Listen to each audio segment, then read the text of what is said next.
नमस्कार, जनसत्य न्यूज में आप सभी का स्वागत है। मैं हूं विवेक पाठक। दुनिया भर में कोरोना महामारी को लेकर जो हालात बने हुए हैं, उसके बाद भारत के अंदर सबसे बड़ी जो चुनौती के रूप में देखा गया वो है मजदूरों और श्रमिकों का पलायन। देश की राजधानी से लेकर तमाम उन राज्यों में जो बिहार और उत्तर प्रदेश के जो मजदूर थे, जो प्रवासी श्रमिक थे, उनको जो हालात सामने नजर आने लगे, किसी भी राजनीतिक संगठन पर उनका विश्वास नहीं रह गया।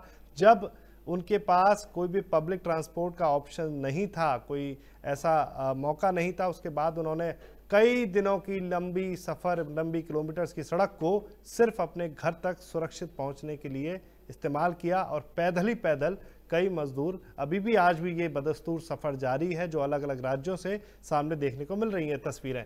हमारे साथ इसी मुद्दे पर आज बात करने के लिए जनसत्य न्यूज़ पर हमारे साथ मौजूद है। मैं स्वागत करना चाहूँगा शाहिद मंजूर साहब का। शाहिद मंजूर जी, आपका बहुत बहुत स्वागत है। आप पूर्व कैबिनेट मंत्री रह चुके हैं, श्रम मंत्रालय भी आपने संभाला है उत्तर प्रदेश सरकार में जब अखिलेश सरकार रही थी। ऐसी स्थिति में जो देश में हालात हैं, विपक्ष के तौर पर हालांकि अखिलेश यादव ने बहुत मजबूत स्थिति के तौर पर कहा है कि सरकार को चाहिए कि विपक्ष के तौर पर भी उनकी भूमिका को जो साथ में लेकर चलना चाहिए, कंधे से कंधा मिलाकर चलने की बात है। लेकिन विपक्ष में अभी तक जो विपक्ष के जितने भी सुझाव हैं उसको सकारात्मक तौर पर नहीं लिया जा रहा है, ये बड़ा सवाल है। हमारे साथ शाहिद जी हैं। शाहिद जी, जो हालात हैं अभी देखने को मिल रहे हैं कोरोना के बाद, जो लॉकडाउन हुआ उसके बाद जो मजदूरों का, श्रमिकों का जो बड़े स्तर पर पलायन हुआ है, किस तरह की चुनौती देखते हैं सरकार के लिए आने वाले समय में? कैसे निपटना होगा इससे? पाठक जी, पहले तो मैं शुक्रिया अदा करता हूं जनसत्या न्यूज़ का कि उन्होंने सामयिक विषय पर बात करने की और अपोजिशन के लोगों से भी बात करने की उन्होंने कोशिश की है।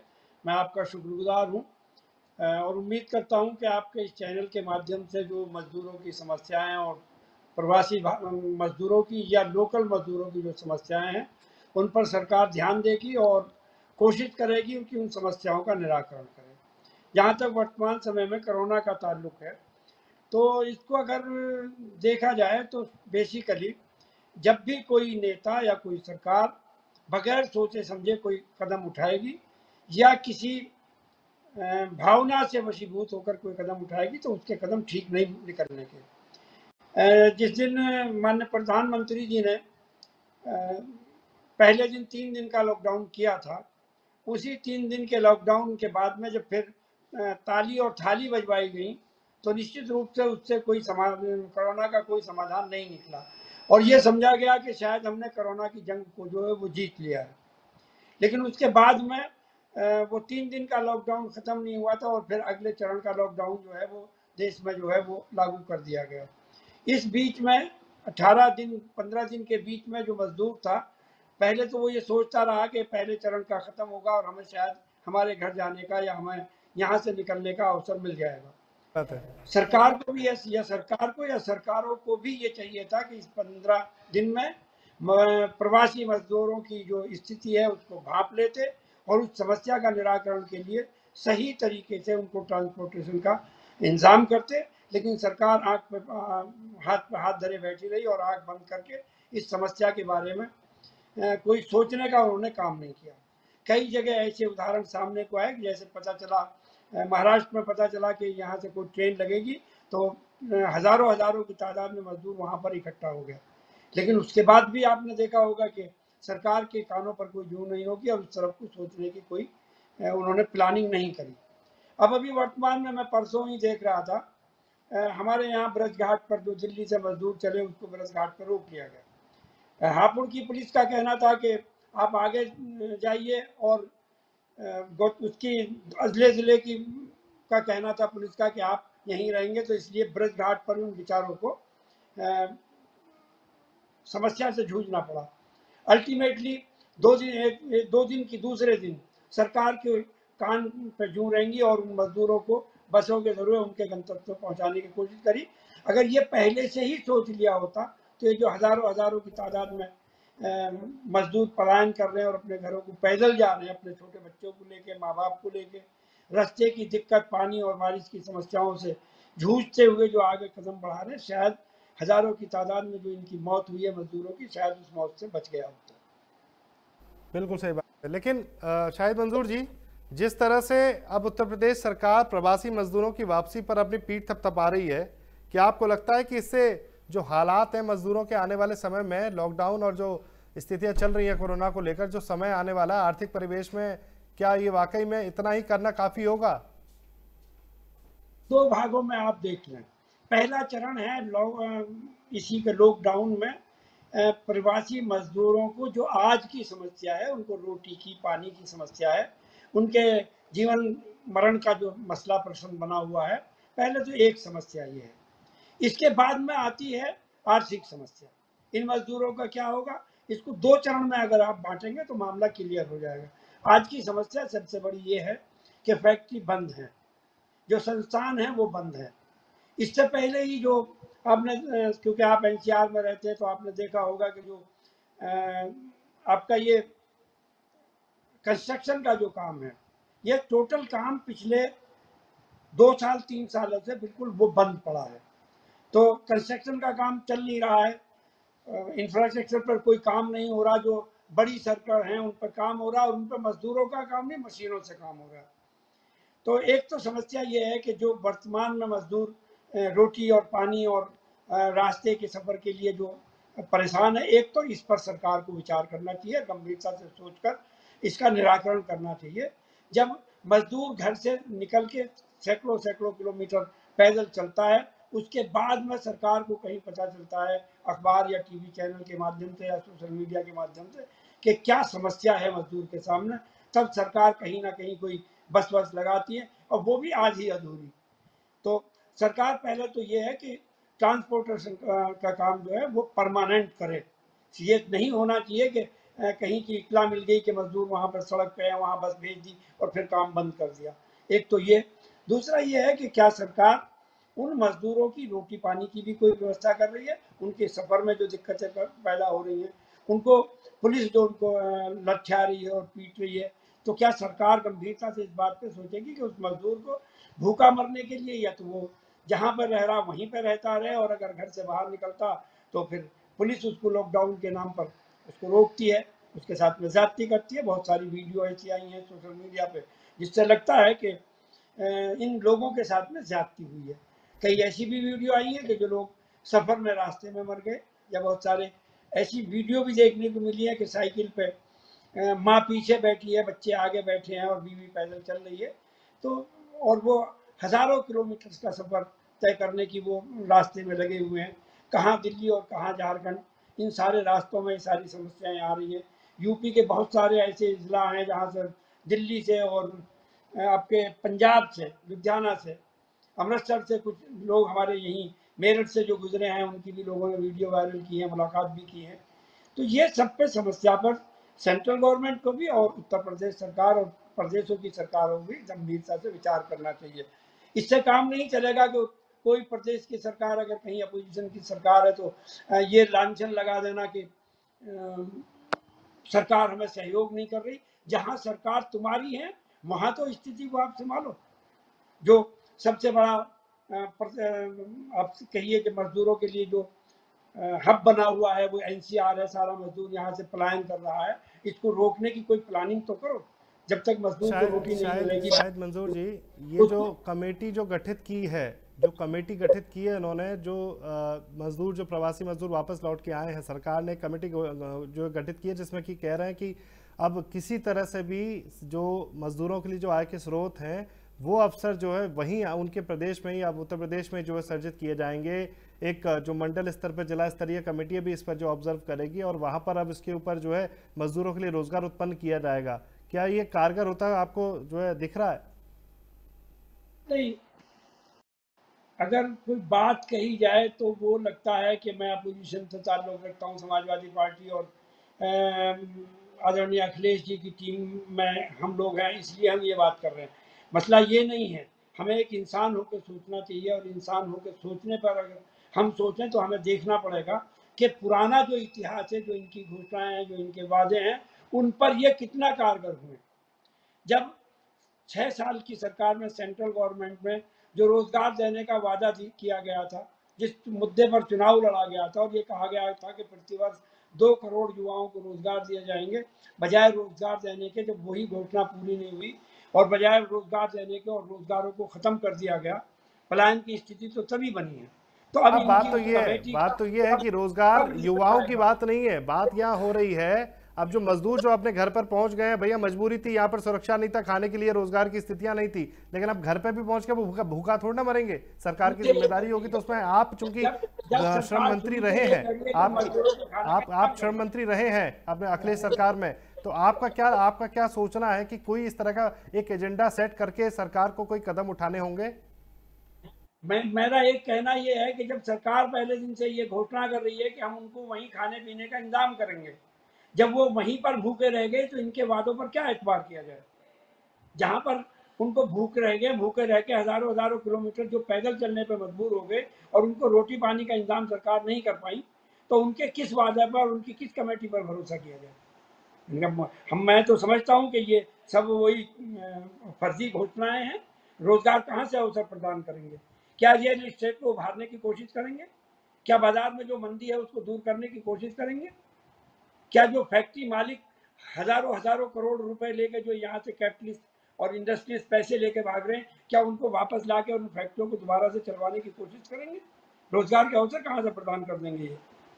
इन्होंने तो पहले भी कह दिया था कि रोजगार के अवसर पर पकौड़े तो चाय बेच लो, इससे थोड़ा ही रोजगार मिल रहा है। इस काम को करना होगा तो गरीब अपने आप ही कर लेगा, उसमें सरकार के किसी सहयोग की क्या जरूरत है? अब तो अभी तो मजदूरों के हिसाब अब तो वो लौट के आए हैं। सरकार ये जो कर रही है, कमेटियां जो गठित की जा रही है, ये सिर्फ दिखावा मात्र लगता है क्या?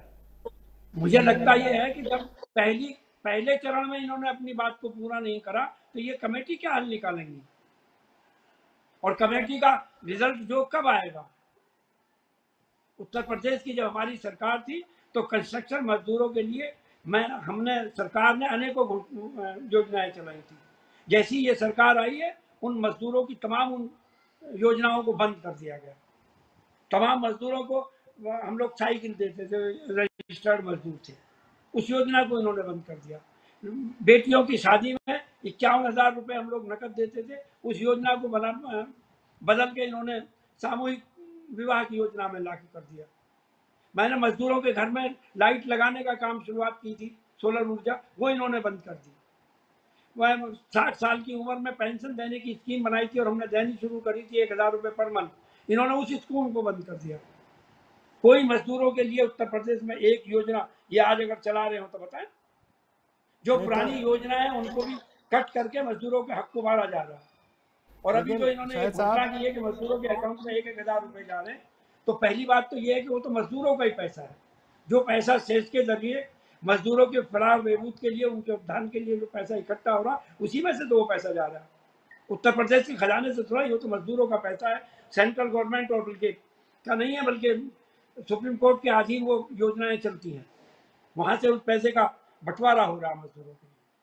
तो तो वो इस सरकार में जो है मजदूरों तक पहुंच नहीं रहा है, ये कहना चाह रहे हैं? मजदूरों का तो, जो इनको मजदूरों को हक मिलना चाहिए थे वो भी मिलने बंद हो गए। जो उनका अपना पैसा है वो भी पैसा सही से डिस्ट्रीब्यूट नहीं हो रहा है।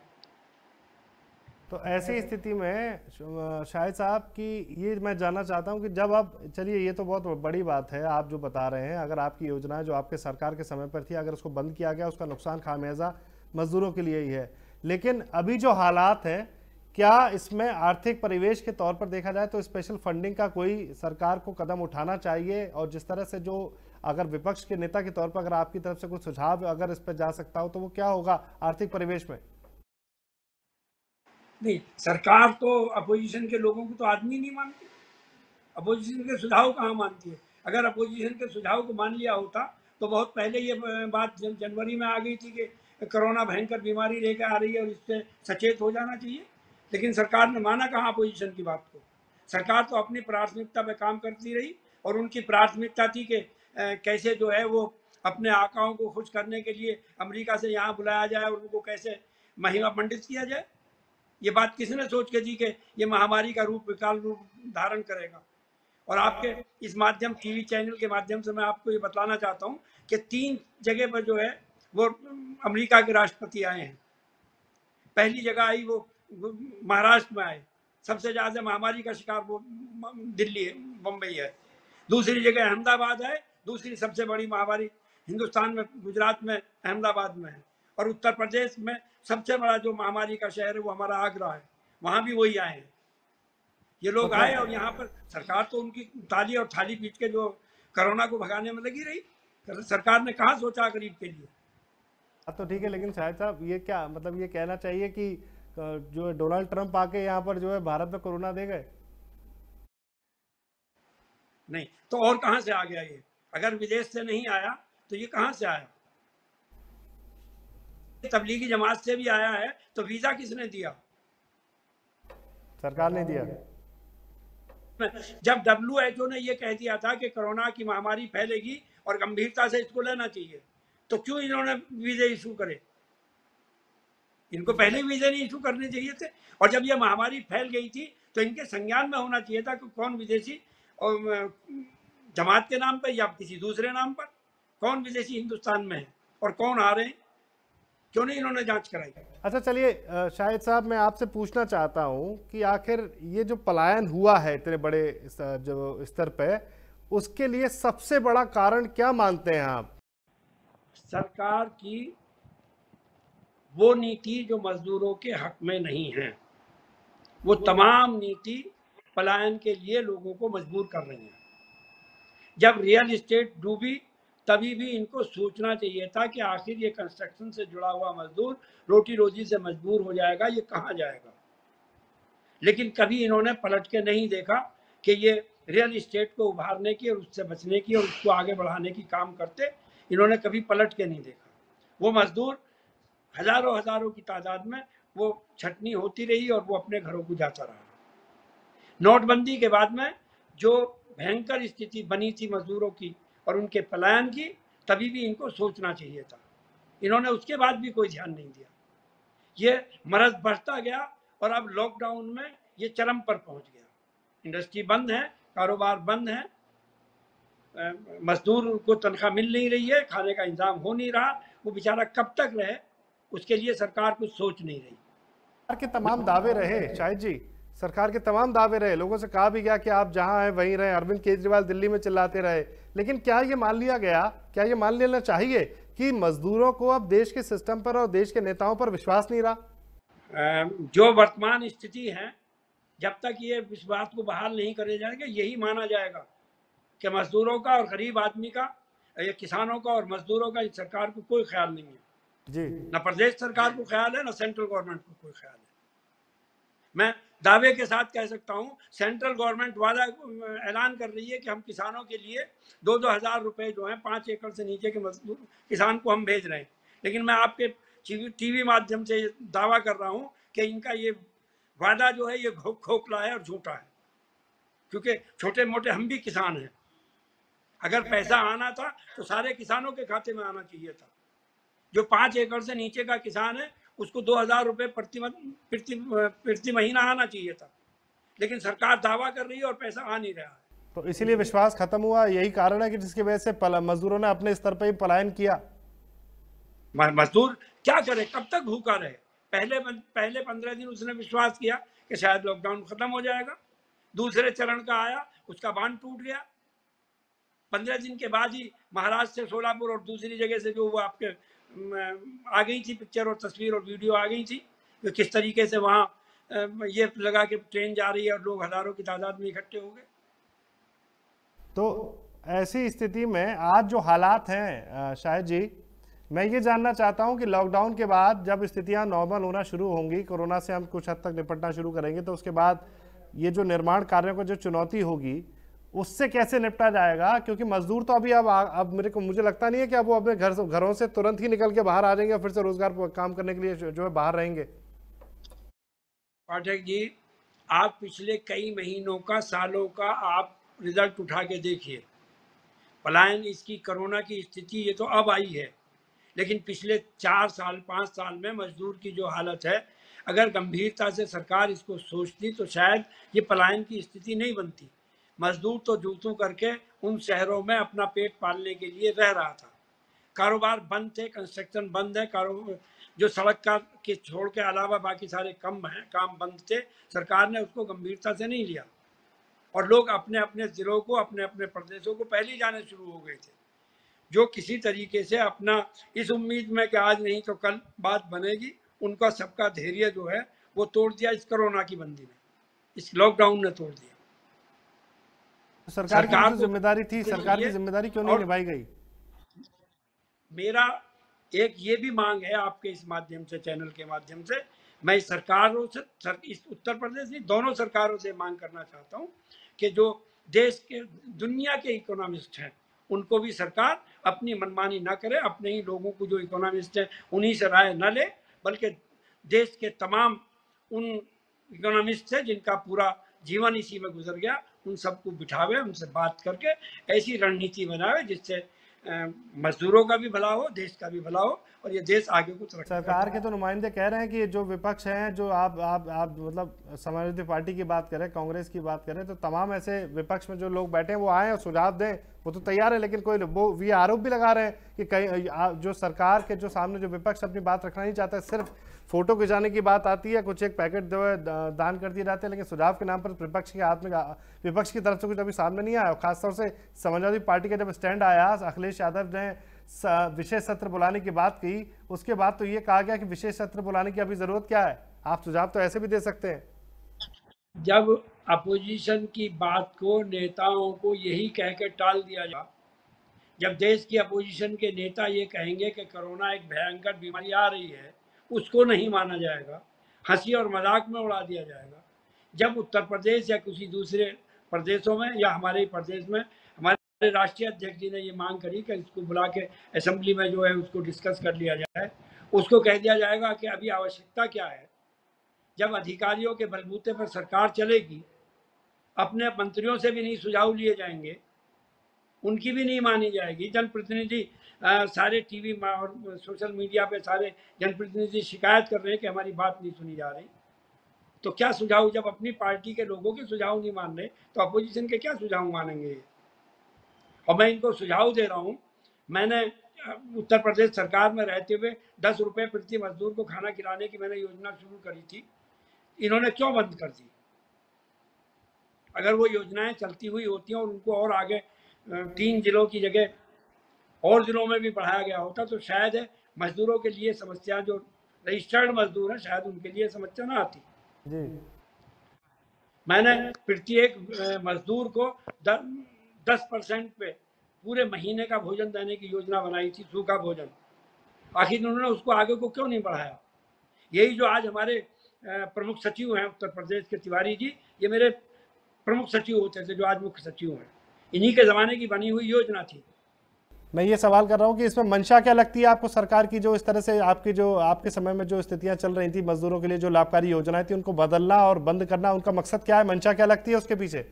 उनकी मंशा सीधी सीधी ये है कि मजदूरों के हक की जो लड़ाई, जो काम हो रहा था, उनको रोक देना, वंचित कर देना, मजदूरों के एंटी होना, कैपिटलिस्ट के लिए काम करना, पैसे वालों के लिए काम करना, और क्या है। वाले की जो फैक्ट्रियां हैं वो भी बिना मजदूरों के कैसे चलेंगी साहब। अब कैसे चलेंगी, बेचारा मजदूर तो मजबूर है। वो अगर 5,000 रुपए में काम कर रहा था तो अब 1,000 रुपए में काम कर रहा है जी। लेकिन अखिलेश यादव की तरफ से बहुत स्ट्रॉन्ग जो है स्टैंड नहीं नजर आ रहा है सरकार के खिलाफ, या अगर कुछ ऐसी स्थितियां हैं जिसमें आप बता रहे हैं योजनाओं को बदल दिया गया, मजदूरों के लिए स्टैंड भी नहीं आया, प्रवासी मजदूरों के लिए आप जो रोजगार की बात थी वो तक नहीं आया, तो जिम्मेदारी कहीं ना कहीं विपक्षी नेता के तौर पर जो अखिलेश यादव की है, और आप भी वहां बैठे हैं, आप पूर्व कैबिनेट मंत्री हैं, आप खुद श्रम मंत्रालय आपने देखा है, तो कहीं ना कहीं आपकी तरफ से क्या स्टैंड जो है उम्मीद की जा सकती है जिससे कि सरकार के सामने सुझाव के तौर पर भी उसे लिया जा सके। जो रजिस्टर्ड मजदूर इनके पास हैं, सरकार उनका भरपूर सहयोग करे और उन मजदूरों को पूरा उनके परिवार के लिए खाने पीने का इंतजाम करे।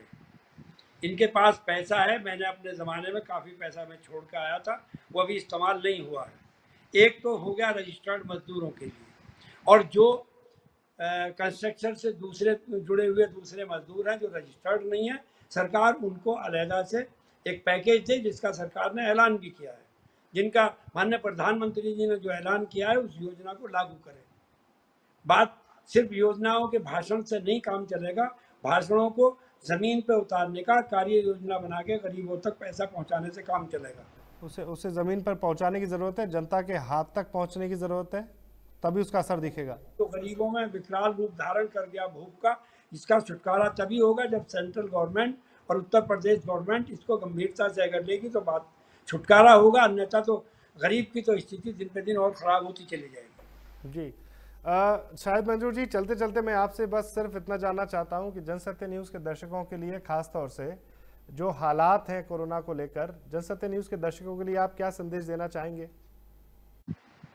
मेरा पहली बात तो ये कि जो सरकार कोरोना से बचने के लिए जो निर्देश दे रही है उन सब निर्देशों का पालन करें, जो WHO की गाइडलाइन है उन सब का पालन करें, ये तो सबकी जिम्मेदारी बनती है। और दूसरी, मेरा एक सबसे जो आपके देखने वाले सुनने वाले हैं उन सब से भी मेरा ये आग्रह और निवेदन है कि अपने अड़ोस पड़ोस को, अपने करीब को, अपने रिश्तेदारों को, ताल्लुकदारों को, सबको दूर दराज तक ये देखने की कोशिश करें कि कहीं कोई उनके जानकारी में उनका कोई रिश्तेदार, ताल्लुकदार या अड़ोसी या पड़ोसी कोई किसी भी मजहब का, किसी भी जाति का हो, कि क्या वो भूख तो से तंग तो नहीं है, रोटी रोजी से तंग तो नहीं है। हम सबकी जिम्मेदारी बनती है इस स्थिति में कि सब लोगों का ख्याल रखें और सरकार की और WHO की जो गाइडलाइन है कोरोना से बचाव की, हम उनका फॉलो करें, उनका अक्षर से पालन करें। और सरकार की भी से भी मेरी ये मांग और ये आग्रह है मेरा सरकार से और यहाँ के चीफ मिनिस्टर से, ख़ास तौर से उत्तर प्रदेश के, उनसे मेरा ये आग्रह है कि जो कॉलेज और मेडिकल कॉलेज में या हॉस्पिटल में जो अव्यवस्थाएं हैं, सरकार, मुख्यमंत्री जी उनको भी दूर करने की कोशिश करें।